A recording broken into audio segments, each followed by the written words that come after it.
আলাইকুম বন্ধুরা, শুভ দুপুরবেলা। একটা কথা বলবার চাচ্ছি কি, একজন মানুষের জীবনে তিনটা জিনিস মেনে চলতে হবে, তাহলে আপনার জীবনে উন্নত দুনিয়াতেও আখেরাতেও।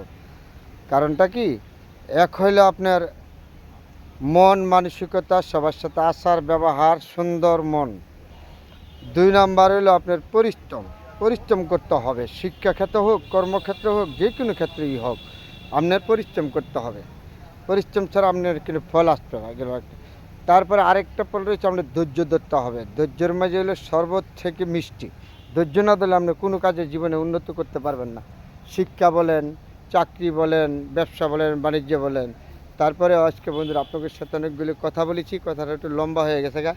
এটা হলো একটা ফুল বাগান, ঠিক দুপুরবেলা আপনাদের সাথে শেয়ার করলাম আর কথাগুলি বললাম। বন্ধুরা, আমার কথাটা কারো কাছে খারাপ লাগবে, ভালো লাগবে, এটাই স্বাভাবিক। সবাই ভালো জানবে, এটা কিন্তু কথা না। তার ফুল বাগানা থেকে আপনাদের সাথে শেয়ার করলাম কথাটি। সবাই ভালো থাকবেন।